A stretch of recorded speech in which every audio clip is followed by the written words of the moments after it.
প্রস্তাবের পরবর্তীতে কমিশন সেটা বিবেচনা করেছেন এবং একই সাথে বিএনপি, জামাত এবং বিপ্লবী ওয়ার্কার্স পার্টির পক্ষ থেকেও তারা সিমিলার আরও 2-3টি প্রস্তাব দিয়েছেন এবং পরবর্তীতে ঐক্যমত কমিশন 4টি দলের প্রস্তাবনা নিয়ে তারা সম্মিলিতভাবে একটি প্রস্তাব চূড়ান্ত করছেন। সেটি হচ্ছে যে তত্ত্বাবধায়ক সরকারের প্রধান হওয়ার জন্য একটি বাছাই কমিটি হবে। সেটি এখন পর্যন্ত যেটি অবস্থায় আছে সেটি হচ্ছে 5 সদস্যের হতে পারে। প্রধানমন্ত্রী এবং বিরোধী দলীয় প্রধান, একই সাথে স্পিকার, ডেপুটি স্পিকার এবং সংসদে যেই দল তৃতীয় অবস্থানে থাকবে তাদের সেখান থেকে একজন, মোট 5 জনের একটি বাছাই কমিটি হবে। এবং প্রধান উপদেষ্টার প্রস্তাবনার ক্ষেত্রে বাকি যে 3 দল অর্থাৎ সরকার দল, বিরোধী দল এবং তৃতীয় দল তারা 3 থেকে 5 জন করে নাম প্রস্তাব করবেন এবং সর্বশেষ যেটি আসছে যে সংখ্যা কমিয়ে 3 অর্থাৎ সরকার দল 3 জনের নাম প্রস্তাব করবেন, বিরোধী দলও 3 জনের নাম প্রস্তাব করবেন এবং যারা সংসদে তৃতীয় হবেন তারাও আরও 2টি নাম প্রস্তাব করবেন। অর্থাৎ 8 জনের নামের মধ্য থেকে বাছাই কমিটির যে 5 জন থাকবেন তারা র্যাঙ্ক চয়েস পদ্ধতিতে ভোটিং করে মূলত সেখান থেকে প্রধান উপদেষ্টা চূড়ান্ত করবেন। এবং একই সাথে আমাদের থেকে আরেকটি প্রস্তাব ছিল যে কোনোভাবেই বিচার বিভাগকে এই প্রক্রিয়ার সাথে যুক্ত না করা, কারণ আমরা বারবার দেখে থাকি যে বিচার বিভাগ এর মাধ্যমে রাজনীতিকরণ হয়ে থাকে।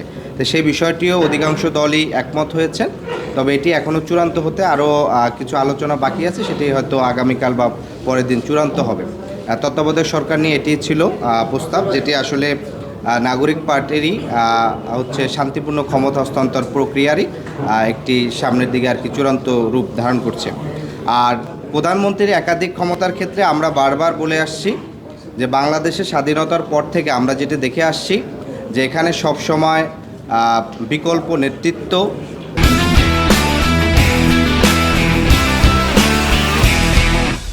কখনোই তৈরি হয় না। এর অন্যতম একটি কারণ হচ্ছে যখনই যেই দল সরকার ক্ষমতায় থাকে সে একই সাথে সরকার প্রধান, দলীয় প্রধান এবং হাউস অব দ্য লিডার অর্থাৎ 3টা পদে তিনি থাকেন।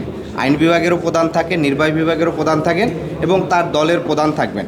এবং এইটার থাকার ফলে যেটা হয় যে ওই দলের যে রাজনৈতিক যে আদর্শ, সে আদর্শ অনুযায়ী সংবিধান পর্যন্ত, সংবিধানের মূলনীতিও সেই আদর্শ অনুযায়ী পরিবর্তন করেন। কারণ তিনি যখন একই সাথে একটা দলের প্রধান হয়ে একই সাথে রাষ্ট্রের প্রধান থাকেন, তো ফলশ্রুতিতে যেটা হয় যে তার দলের যে আদর্শ, দলের নেতাকর্মীদের জন্য তার আলাদা একটা টান থাকে, তাকে রাষ্ট্রীয় আইন আদালত বিচারে তাকে একটা এক্সট্রা সুবিধা দেওয়ার চিন্তা থাকে।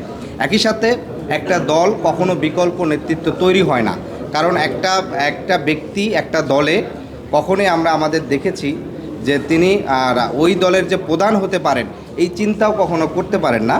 আজকে উদাহরণের ক্ষেত্রে আমরা যে দেখেছি যে বিএনপির থেকে এখানে স্থায়ী কমিটির সালাউদ্দিন ভাই তিনি একটি উদাহরণ দিয়েছেন যে যুক্তরাজ্যেও হচ্ছে একই সাথে দলের প্রধান এবং প্রধানমন্ত্রী থাকতে পারেন।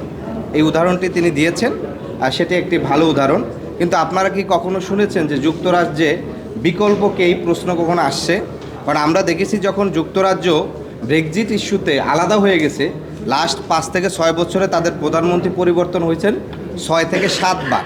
কিন্তু আমাদের দেশে প্রেক্ষাপটটা কি হয়? আমাদের দেশে প্রেক্ষাপটটা হয় যে পূর্বে যেটা ছিল যে শেখ হাসিনার বিকল্প নাই, খালেদা জিয়ার বিকল্প নাই, কিংবা এখন হয়তো বলা হবে যে তারেক রহমানের বিকল্প নাই, স্টেটকে চালানোর জন্য তিনি একমাত্র যোগ্য। এখন বিকল্প তৈরি হওয়ার প্রক্রিয়াটা কি? সেই প্রক্রিয়াটা যদি আমরা বন্ধ করে ফেলি, সেই বন্ধ করাটা যেন না হয় সেই জন্য আমাদের প্রস্তাব হচ্ছে একই সাথে দলের প্রধান এবং প্রধানমন্ত্রী এবং সংসদীয় লিডার আলাদা ব্যক্তি হবেন। অর্থাৎ ধরেন কেউ দলের প্রধান, তার দল ক্ষমতায় গেল, সে গিয়ে প্রধানমন্ত্রী হলেন, তিনি যখন প্রধানমন্ত্রী হবেন তার দলের দায়িত্ব আরেকজনকে প্রদান করে দিবেন। কিন্তু এখানে যদি তার দলেরই তার কলিগের প্রতি বিশ্বাস না থাকে এইটুকু যে তিনি দলের প্রধান হইলে তিনি প্রধানমন্ত্রী থাকা অবস্থায় তার বিকল্প নেতৃত্ব তৈরি হয়ে যাবে এবং তিনি প্রধানমন্ত্রীর ক্ষমতা শেষ হওয়ার পরে আবার দলে এসে প্রধানের পদ নিতে পারবেন না, তাহলে যেটা হয় যে বিকল্প নেতৃত্ব তৈরি হয় না।